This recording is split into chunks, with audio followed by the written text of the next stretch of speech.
বলে বিবি রে, রে বিবি, সেই দাগটা আমার পরিচিত পরিচিত মনে হইতেছে। কিসের দাগ রে বিবি বল?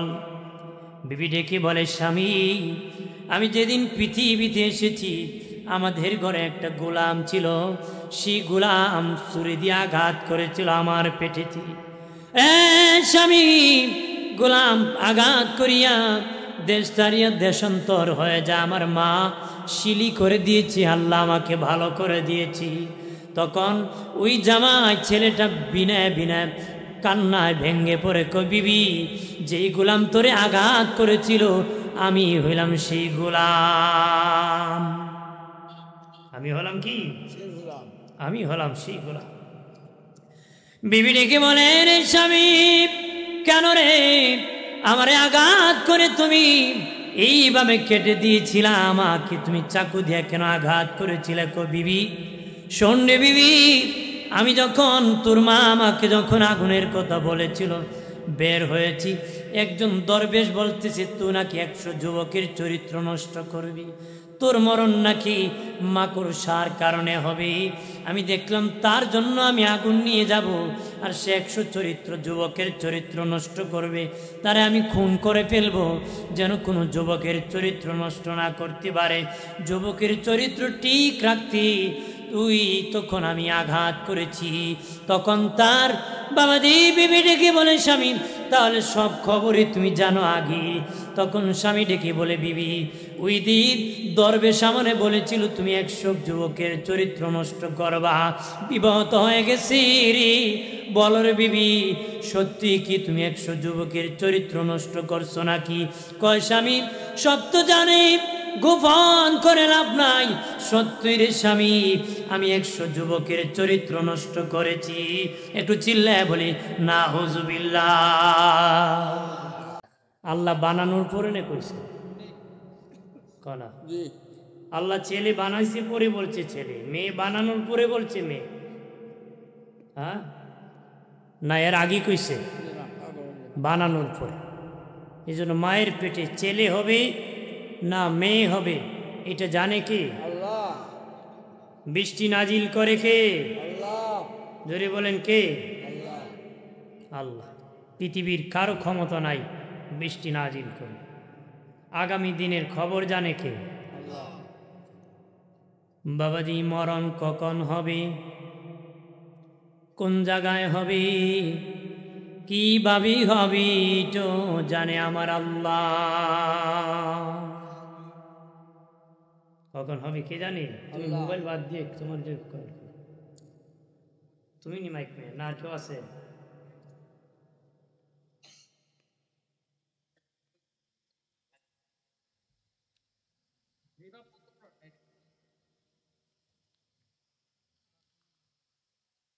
বাবাজি খেয়াল করেন ভালো করে, কারো মরণ নিজের ঘরে হয়, কারো মরণ বাবা হাসপাতালে হয়, কারো মরণ উসমানিতে হয়, কারো মরণ বাবা ঢাকায় হয়, কারো মরণ আগুনে পুড়ে হয়, পানিতে ডুবে হয়, শত্রুর হাতে হয়, ট্রেনের নিচে পড়ে হয়, কারো মরণ আমেরিকাতে হয়, কারো মরণ সৌদি আরবে হয়, কারো মরণ মক্কায় হয়, কারো মরণ মদিনায় হয়।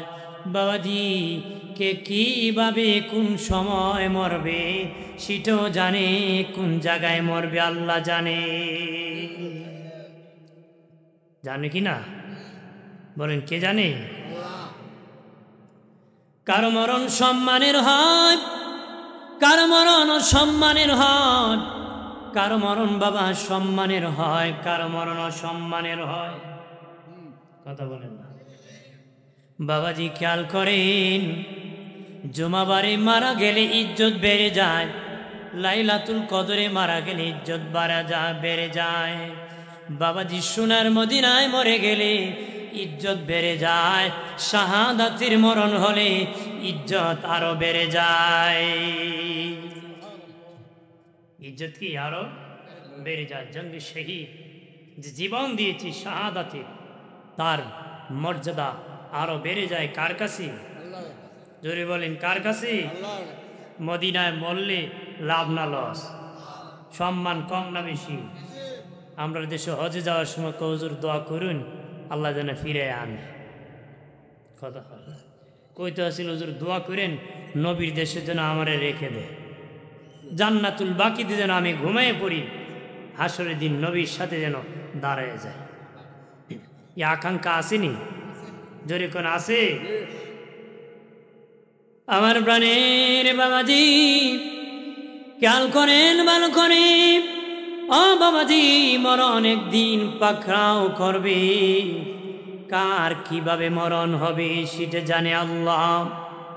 মহিলা গোলাম রেখেছি, গোলাম খেদমত করে মহিলার সন্তান হবে। প্রসবের সময় আগুনের বড় দরকার। গোলামকে ডেকে বলে গোলাম আগুন এনে দাও। গোলাম আগুন আনতে গিয়েছি, মহিলা কন্যা সন্তান প্রসব করেছে। মরণ যার যেইভাবে সেইভাবে হতে হবে বোঝানোর জন্য বলতেছি। তখন বাবা গোলাম বের হয়েছে, আগুন আনবে। একজন দরবেশের সুরত ধরে গোলাম রে, আগুন আনিয়া যাকে রক্ষা করবে সে যে বাচ্চা জন্মগ্রহণ করেছে সে 100 যুবকের চরিত্র নষ্ট করবে, আর তার মরণ হবে মাকড়সার কারণে। এর কারণে মাকড়সার কারণে। আর 100 যুবকের চরিত্রকে সে নষ্ট করে। যুবক মনে মনে কয় বললে বুঝি আগুন আনবো, রক্ষা করব। ভাইরা আমার খেয়াল করেন ভালো করে, যুবকেরা তরুণেরা ভালো করে শুনে নাও। তখন একটা ছুরি নিয়ে তরবারি নিয়ে ওই বাচ্চার পেটের মধ্যে আঘাত করেছে, ভুঁড়ি বের হয়েছে। গোলাম আঘাত করিয়া অনুতপ্ত হলো, আহারে আমি মেরে ফেলেছি। এখন আমার মনিব যদি বলে কেন রে আমার বাচ্চা খুন করতেছ, তাহলে আমি ফেঁসে যাব। আর যে আমাকে বলেছে খুন সে জিনা করবে, 100 যুবকের চরিত্র নষ্ট করবে, আর সে মরণ হবে মাকড়সার কারণে। তারে তো খুঁজিয়া পাবো না, কি করব? দেশ থেকে দেশান্তর হয়ে যাব। ওই দেশ ছাড়িয়া বহুদূর চলে গেল, দেশান্তর হয়ে গেল। সেখানে গিয়ে ইনকাম শুরু করলো। ওই বাচ্চার মা নিজেই ভুঁড়ি ঢুকাইয়া বাবাজি সিলি করে দিয়েছে। আল্লাহ বাঁচালে কেউ মারতে পারে না। ওই বাচ্চা সুস্থ হয়ে গেছে। এই বাচ্চা কি সুস্থ হয়ে গেছে বহুদিন পরে রে। আরে চুনারঘাটের বাবাজি ওই ছেলে বিদেশ থেকে চিঠি লিখেছে, সে তো দেশান্তর হয়েছিল, তার বাড়িতে চিঠি লিখছে। সে বহু টাকা ইনকাম করিয়া ধনী হয়ে গেছে। বাড়ি চিঠি লিখেছে, বাবা ও বাবা আমার জন্য একটা কন্যা দেখো, বিবাহ করব। বাবা একটা কন্যা রেডি করেছে। ছেলে বাড়ি আসিয়া বিবাহ করেছে, বাসর ঘরে প্রবেশ করেছে। বাবাজি বাসর ঘরে গিয়ে দেখি তার বিবির পেটের মধ্যে শিলি দাগ আছে। দাগ আছে, শিলি ডাক দিয়া বলে বিবি রে, বিবি সেই দাগটা আমার পরিচিত মনে হইতেছে। কিসের দাগ রে বিবি বল? বিবি ডেকে বলে স্বামী আমি যেদিন পৃথিবীতে এসেছি আমাদের ঘরে একটা গোলাম ছিল, সেই গোলাম ছুরি দিয়ে আঘাত করেছিল আমার পেটেতে। স্বামী গোলাম আঘাত করিয়া দেশ ছাড়িয়া দেশান্তর হয়ে যায়। আমার মা শিলি করে দিয়েছি, আল্লাহ আমাকে ভালো করে দিয়েছি। তখন ওই জামাই ছেলেটা বিনয় কান্নায় ভেঙ্গে পড়ে কই বিবি যেই গোলাম তোরে আঘাত করেছিল আমি হইলাম সেই গোলাম। আমি হলাম কি? আমি হলাম সেই গোলাম। বিবি ডেকে বলে রে স্বামী কেন রে আমারে আঘাত করে তুমি এইভাবে কেটে দিয়েছিলাম, আমাকে তুমি চাকু দিয়ে কেন আঘাত করেছিলে? কো বিবি শোন রে বিবি, আমি যখন তোর মা আমাকে যখন আগুনের কথা বলেছিল বের হয়েছি, একজন দরবেশ বলতেছে তুই নাকি 100 যুবকের চরিত্র নষ্ট করবি, তোর মরণ নাকি মাকড়সার কারণে হবে। আমি দেখলাম তার জন্য আমি আগুন নিয়ে যাব, আর সে 100 যুবকের চরিত্র নষ্ট করবে, তারে আমি খুন করে ফেলবো, যেন কোনো যুবকের চরিত্র নষ্ট না করতে পারে। যুবকের চরিত্র ঠিক রাখতে তুই তখন আমি আঘাত করেছি। তখন তার বাবাজি বিবি ডেকে বলে স্বামী তাহলে সব খবরই তুমি জানো আগে। তখন স্বামী ডেকে বলে বিবি ওই দিন দরবেশ সামনে বলেছিল তুমি 100 যুবকের চরিত্র নষ্ট করবা, বিবাহত হয়ে গেছি রে। বলো রে বিবি সত্যি কি তুমি 100 যুবকের চরিত্র নষ্ট করছো নাকি? কয় স্বামী সব তো জানে, গোপন করে লাভ নাই, সত্যি রে স্বামী আমি 100 যুবকের চরিত্র নষ্ট করেছি। একটু চিল্লায় বলি নাউজুবিল্লাহ। কই সত্যি আমি 100 যুবকের চরিত্র নষ্ট করেছি। এরপরে বেবি ডেকে বলে স্বামী আমার আল্লাহ তওবা করলে ক্ষমা করবেনি। স্বামী ডেকে বলে বিবি আল্লাহ ক্ষমাশীল, ক্ষমা করে দিতে পারে। বিবিরে একটা পেয়েছি প্রমাণ, সত্যই তুমি 100 যুবকের চরিত্র নষ্ট করেছো। আর একটা হলো মাকড়সার কারণে তোমার মরণ হবে রে বিবি। ওরে বিবি ওটার থেকে তোমাকে বাঁচাতে হবে, রক্ষা করতে হবে, নিশ্চিত তোমার এইভাবেই হবে।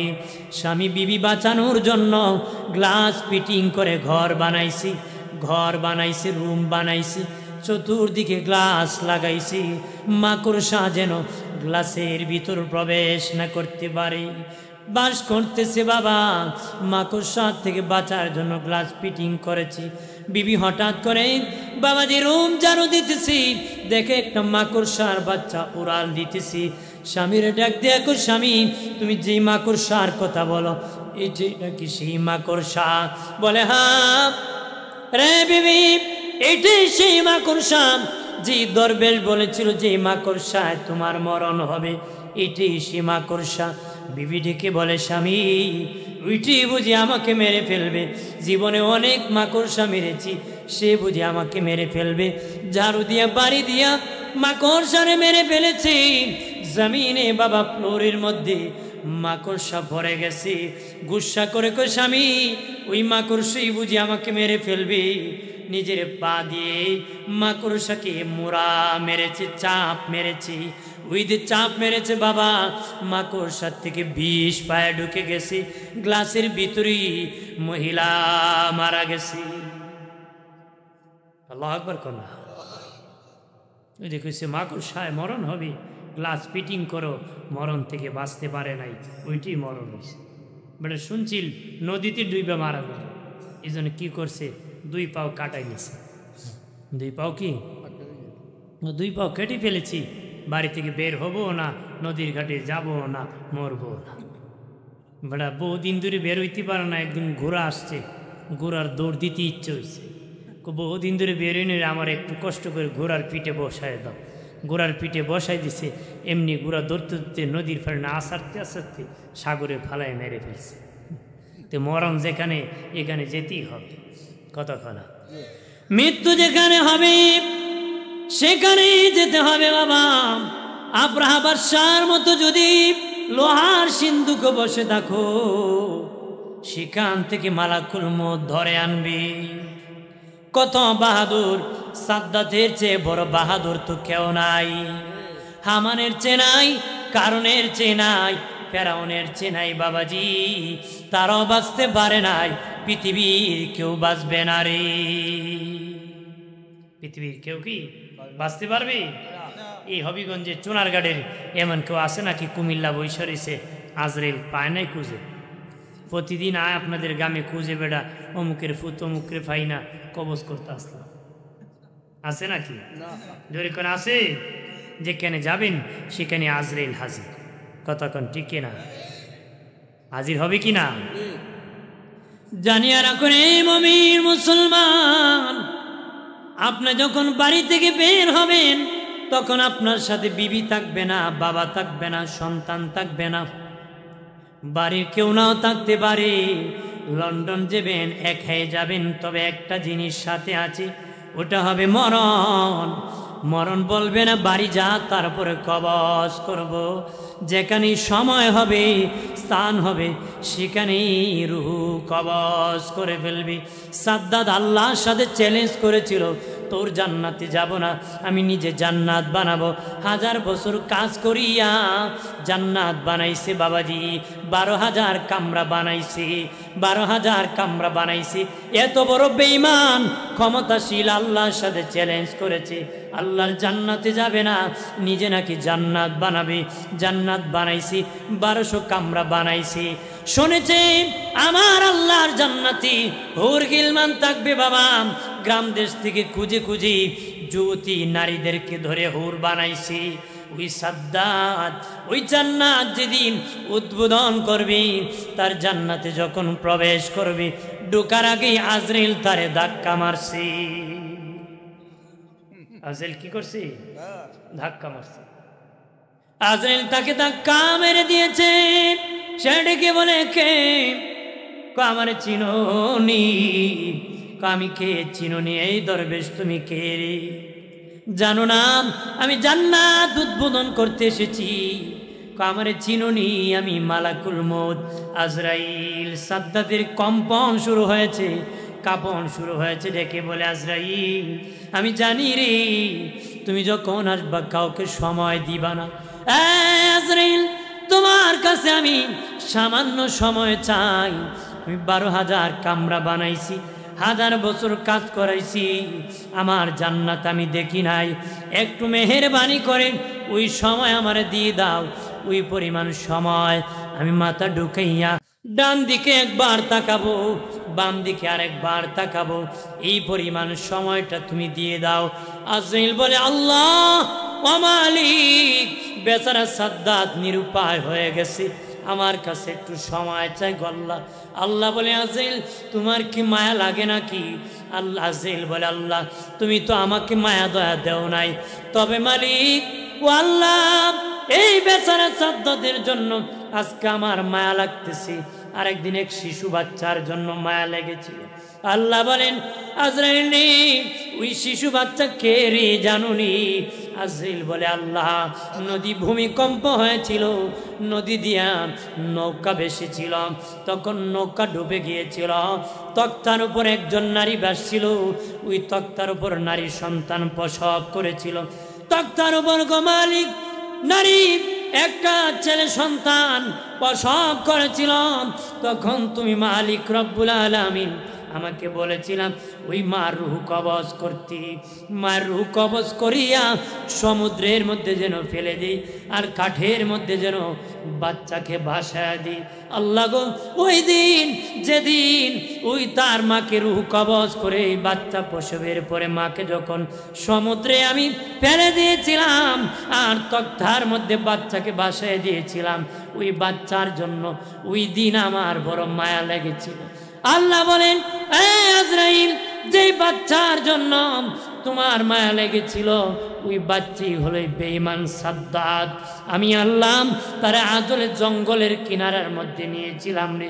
একটা বাঘিনী বাচ্চা মরে গিয়েছে, প্রচন্ড ধূপ ছিল, নদীর কিনারে সাগরের কিনারে দাঁড়ায় ছিল।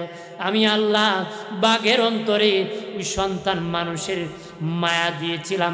সেদিন ওই ভাগ ওই কাঠ থেকে এই বেঈমান সাদ্দাতকে উঠায় আনিয়া দুধ খাওয়ায়া তারে লালন পালন করেছে।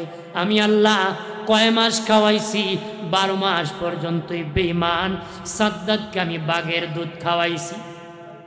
আজরাইল রে আজরাইল 12 মাস খাওয়াইয়াম আমি আল্লাহ ওই বাঘের কাছ থেকে তার উদ্ধার করে এত বড় বানাইছি। আমার সাথে এখন চ্যালেঞ্জ করে আমার জান্নাতে নাকি যাবে না, সে নিজে নাকি জান্নাত বানাবে, সে জান্নাত নাকি উদ্বোধন করে।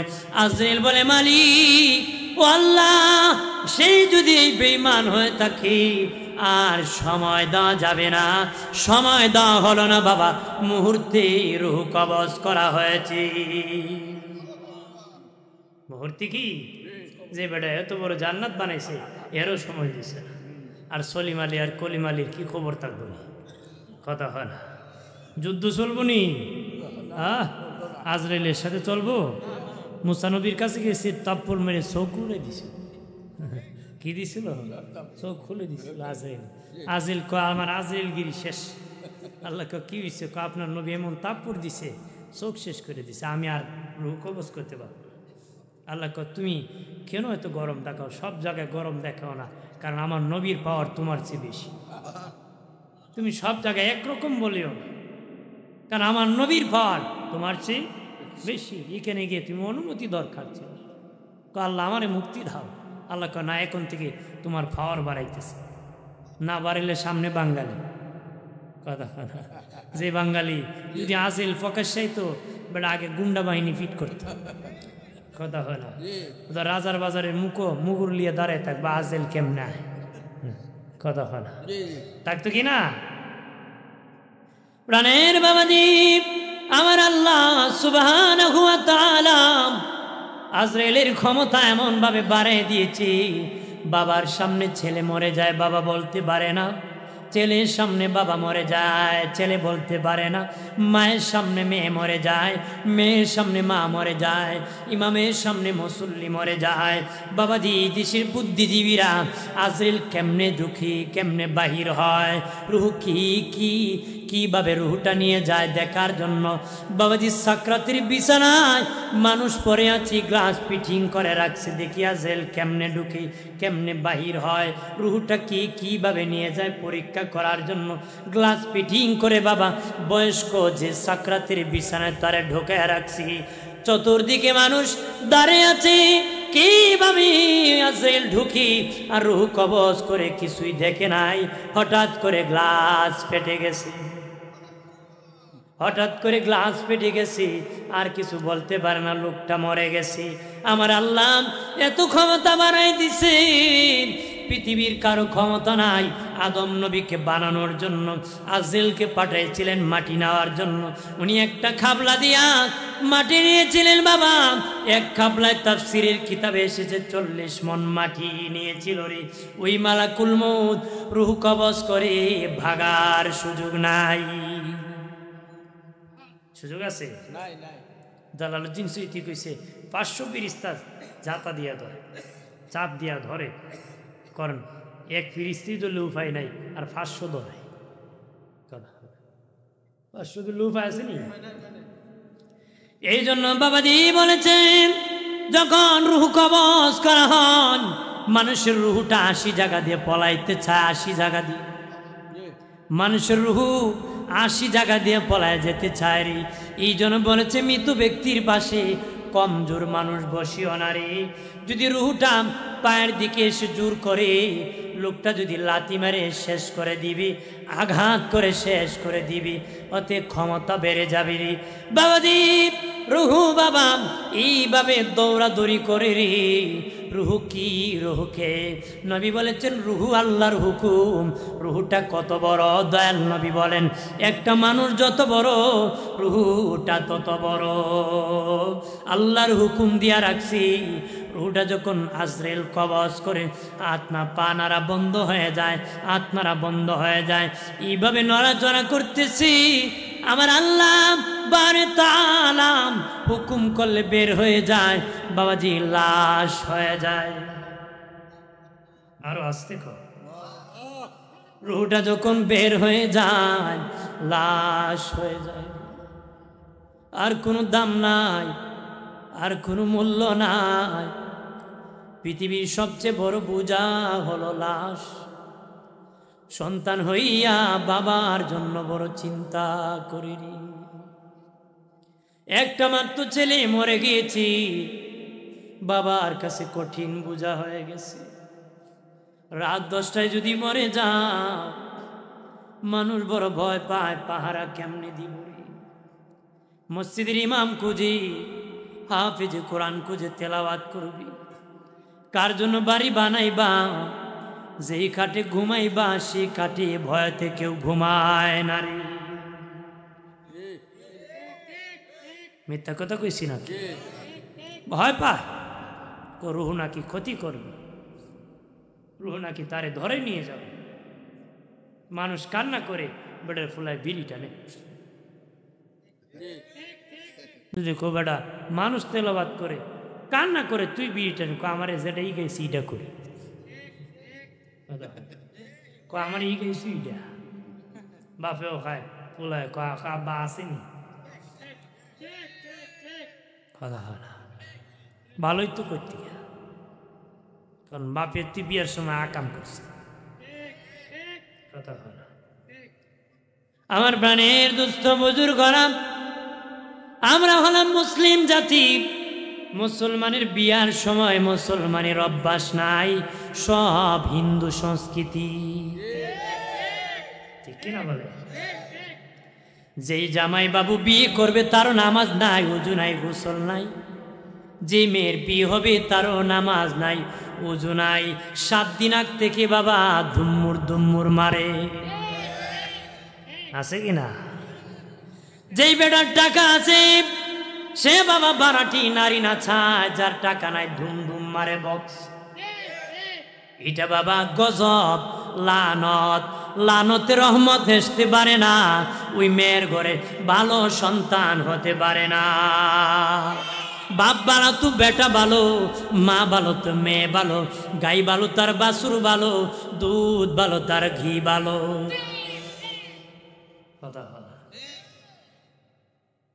গাই ভালো বেটা বীজ দিত 27.5। কথা বলা হ্যাঁ 100 দিব, মরে যাবো মিয়া। এজন্য নিজে ভালোই তো, তাহলে ভালো হওয়া যাবে। আপনি আম গাছ হন, আম দিবে।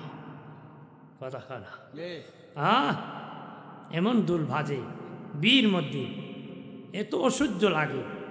দিদি চাচা তোমার বাড়িতে বলবে যে আমার নাতি বাজায়, হ্যাঁ আমার নাতি বাজায়। ফেরিস্তার খবর বাড়ি দিব, খবর আপনার নাতি হুকুম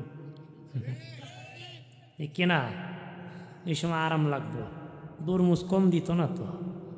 দুরমুজ কি যে দুরমুজ দিয়ে বাড়ি দিব, নবী কইছি দুরমুজ জিন আর ফিরিস্তা মিলো সামাল দিতে পারত, এমন বাড়ি দিব। বাপের নাম ভুলাই দিব। তাহলে লাল দেখলি ফাল মাইরেন না। লাল দেখি কি এক বেটার ফুলা আছিল গুঞ্জা, কি আছি গুঞ্জা। গুঞ্জারে ফুলা বাপি বিয়ে করাইব, মেয়ে খুঁজতেছে। আর এক বেটার ফুরি আছিল লোলা। তো গুঞ্জার বাপ গিয়ে মেয়ে দেখতে গেছে, চেয়ারে বসা মেয়ে দেখলে সুন্দর, বাবাও ধনী, মেয়েও সুন্দর। বেটা ভাবছে আর খবর নিয়ে কি করবো, আমার ফুলা গুঞ্জা। ঠিক করে লিছি বিয়া। মেয়ের বাবা কয় আমি খবর নিয়ে কি করবো, আমার মেয়ে লোলা। বিয়ে ঠিক হয়েছে। বিয়ের দিন যখন বরযাত্রী আইছে, ছেলের বাবা গান গায়, জিত্তা গেল গুঞ্জা ফুয়া, জিত্তা গেল গুঞ্জা ফুয়া। তার বরযাত্রীরা তার ছেলে দুইটার আরো দুইটা আছে, করে তোর বাপেরই গান গায়, জিততে গেছে গুঞ্জা ফুয়া। দুই ভাই এক, বাবা এটা কি গান? দেখ তোরা হইলো সুন্দর, বউ পাইছ কালা, হোর বাড়ি গরিব। আর আমার ফুলা গুজা, বউ পাইছে সুন্দর ডকের ফর্সা, আর শ্বশুর বাড়িও ধনী। শ্বশুর বাড়ি কি ফুলান গুসা করে গেছে, গুসা করে না বিয়া। আরে বাবা বিয়াত তোলা বাড়ি গোষ্ঠী গুসা করার লেউস্তা। কথা হয় না বলে হালাই না বাঁকা গেল না তেরা গেল, দুলাভাই হল গাছের আগে খা। আরে বা বোঝা যায় এওই বিয়া করবা।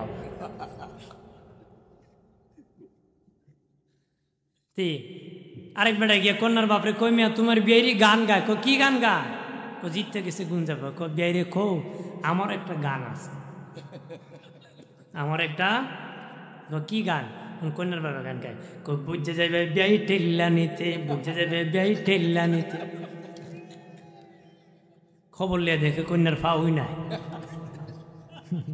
টেল্লা সারা বাড়িতে নিত পারত। তা আপনারও ইতার লাগতো, টেললেও উষ্ট জান্নাতে যাইতে হতো। দুনিয়ায় ভালোই চলতে। কথা কথা রাগ করেন নাকি? রাগ করিয়েন না বাবাজি। ও বাবাজি, সত্য কথা বলার জন্য এসেছি, হকের দাঁত দেওয়ার জন্য এসেছি। মনে করবেন না, রাগ করবেন না। আল্লাহর জমিন অনেক বড়। আজকে এসেছি, জীবনে একদিনও যদি না আসি, আল্লাহর জমিন অনেক বড়। খাবারের জন্য কমতি হবে না রে। গ্রাম দেশে বলে গরম বাতে বিলাই বেজার, হক কথা হাম্মক বেজার।